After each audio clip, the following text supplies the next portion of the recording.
Let's now quickly revise Accounting Standard 26, which deals with intangible assets.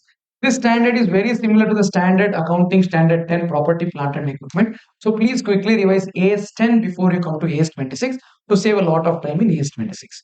Accounting Standard 26 tells that how to recognize an item as intangible asset, how to record it, how to measure it, and how to impair it, and how to also amortize it over its useful life. Whenever we talk about this standard, the standard talks about expenses incurred on advertising, training, and startup cost, and also expenditure incurred on research and development. These are also regarded as intangible assets. If you paid money for the purpose of licensing agreements, patents, copyright, trademarks, software, all of these are also considered as intangible assets. In fact, these are the examples of Accounting Standard 26 intangible assets. This standard specifically excludes talking about certain things. Number one, inventory, because inventory is specifically covered under 2.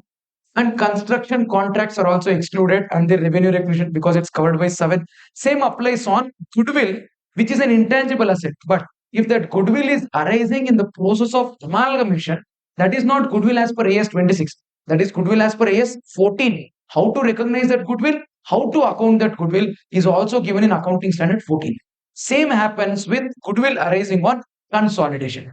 Goodwill arising on consolidation, Accounting Standard 26 doesn't apply. It is recorded as per AS 21 only in consolidated statement. It would not even appear in standalone financial statements. And leases which are covered under AS 19 and deferred tax assets which are covered under AS 22 are not covered under Accounting Standard 26. And there are some financial assets against which separate set of standards are there in Ind AS. There are no standards in AS. Again, those are not covered under AS 26. Mining assets, natural resources, and all are not covered by any of the accounting standards. Insurance contracts are also regulated by IRDA regulations and Insurance Act regulations. They are also not covered under AS 26. And if there is any expenses on termination of an employee or termination of a contract, that will not generate any intangible asset and that should not be covered by AS 26 again. What is called as an intangible asset in that case? Call an item as intangible asset. No, definition is very similar to PPE. It should be identifiable, meaning we can identify future economic benefit separately from this asset. Not just in group, in individually also it should be able to contribute to our future economic benefit.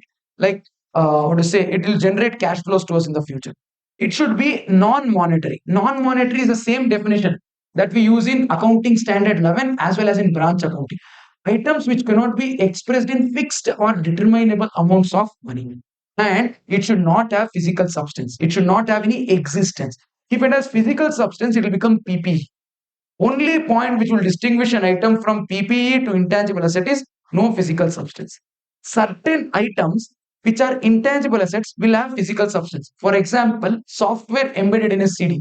See, we'll do these kind of questions later, but right now it's a revision video. We'll not skip doing these things in detail. If there is a software in a CD, it is identifiable as a separate asset. It is monetary. It has physical a substance, but that is not significant. You pay the money not for the CD but the software in it. So it can be considered as an intangible asset, though it has physical substance. You get this? If you buy computer with the software, then computer is a tangible item. You cannot call it intangible asset. You cannot say, no, I bought the software, they gave it in computer. No. There the physical substance has a significant contribution in money. Then it is not considered as an intangible asset. But if you buy only software, then it is considered as an intangible asset. Do you get this? If you buy a license, all of that are intangible assets. Then going slightly further, you understood the definition that an intangible asset is an item which is identifiable separately, which will generate future economic benefit, but it is non-monetary, does not have physical substance. And we should have control over this. And this specific thing should be used for producing goods, rendering services, renting out, or administration. Same thing we read in PPE also. There the definition starts as a tangible item. Here it starts as an intangible item, which is non-monetary and does not have physical substance, but can be used in production of goods, rendering of services, administration purpose, or for the rental purpose. Some important things is, what do you mean by identifiable? It is distinguishable from goodwill. It is not just like goodwill. It should be something other than goodwill. You should be able to sell it. You should be able to generate cash from the sale. It should be able to give you monetary benefit in the future. Next one, non-monetary is which cannot be expressed in fixed or determinable amounts of money. No physical substance, no tangibility. No tangibility. In order to recognize this, like how we do in PPE, here also we have two things: initial recognition and subsequent recognition. Initial recognition is at the time of purchase. How do we record?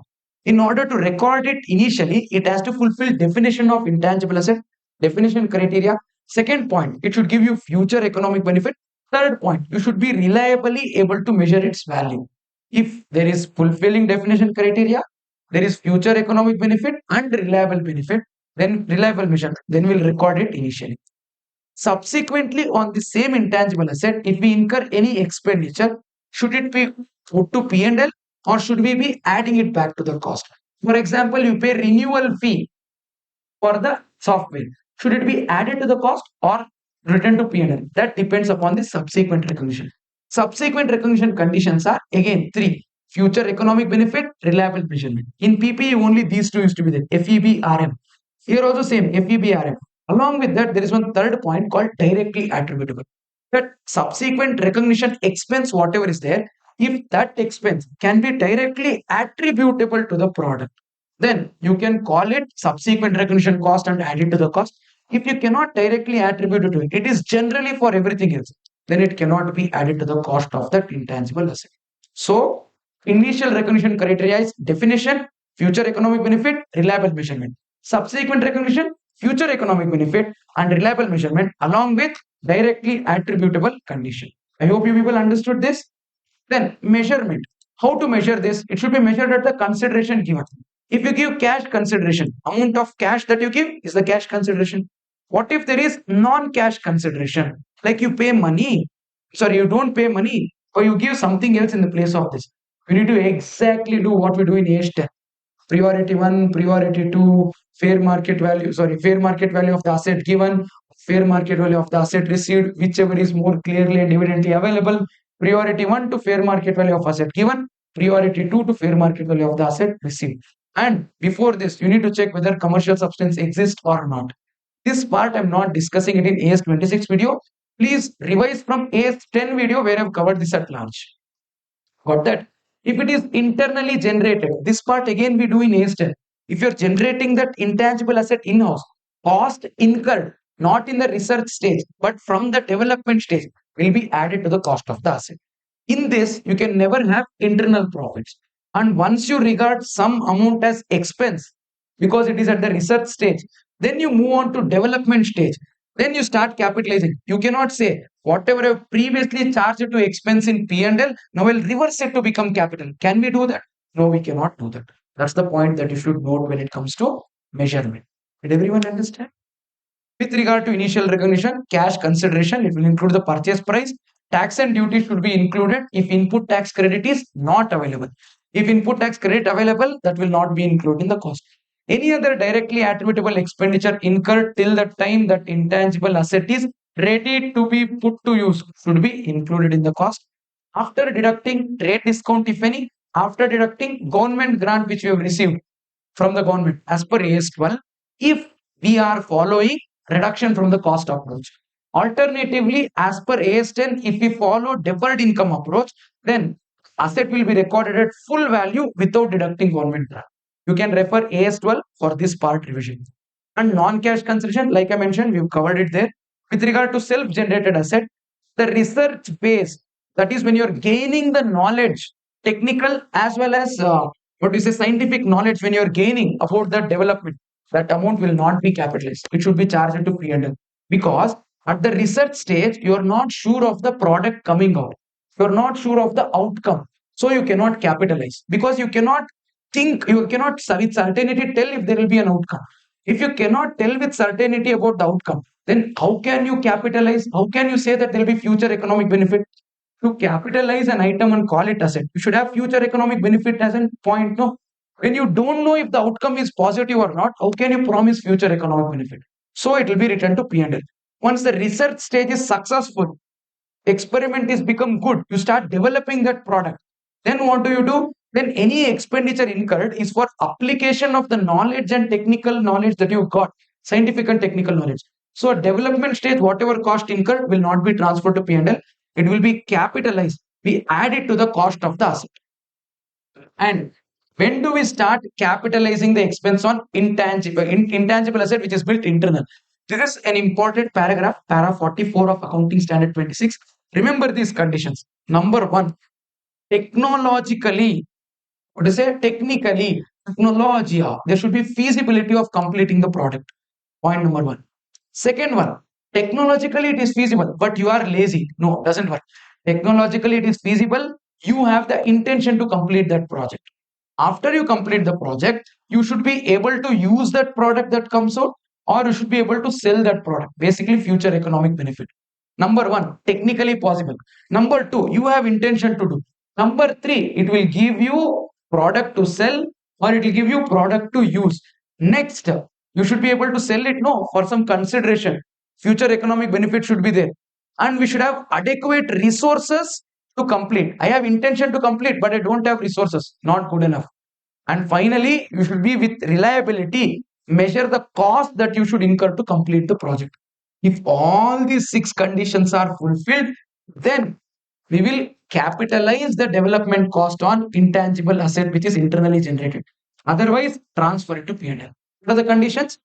Technical feasibility, intention to complete, ability to use or sell. For future economic benefit, adequate resources and reliable measurement. If unable to distinguish research and development, then charge to P&L.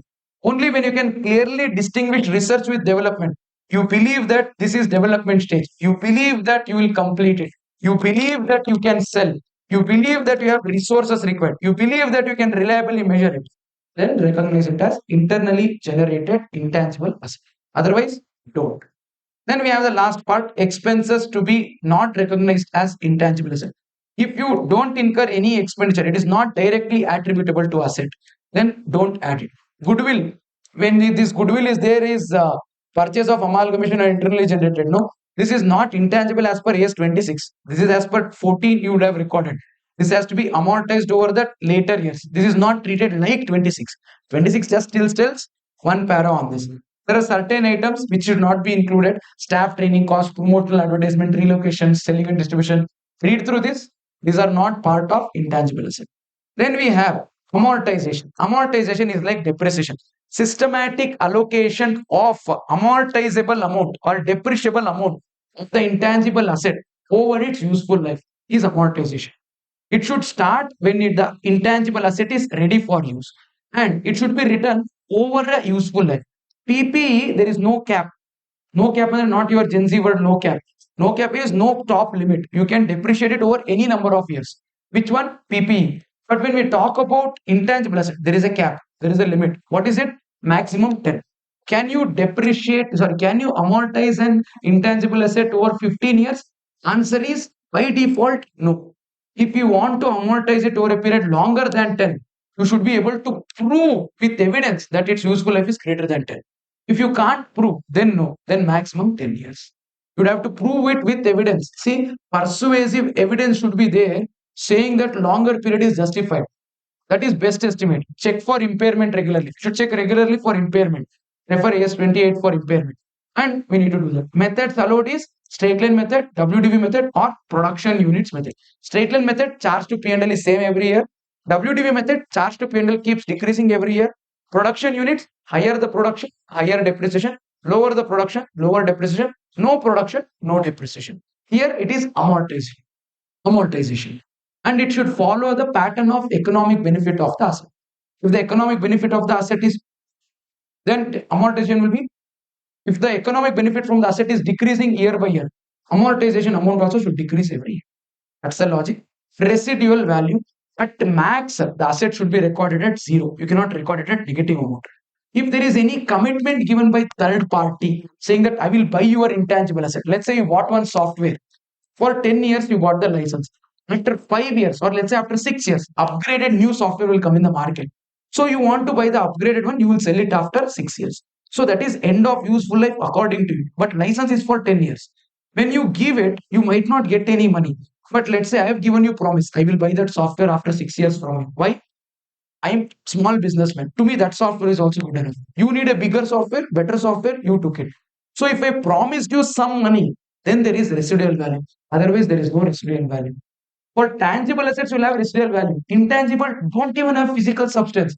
How can you have residual value? Residual value for intangible assets is usually by default zero. It will be taken at some value when someone has given you commitment that they would pay, or when there is an active market for that expired intangible assets, or what to say, outdated intangible assets also exist. Then retirement or disposal. Retirement is kept for sale, not used. Then you should value it at cost or NRV, whichever is less. And dispose means selling it. Whenever you sell it or when you retire it, if you reduce the value, book that P&L account. Certain mandatory disclosure requirements as per AS 26 is should record the useful life, pattern of amortization, which method are you following for amortization, what is the carrying amount, and impairment, if any, happening on this intangible asset. All of this has to be disclosed in your books of accounts, and that's accounting standard 26 intangible assets.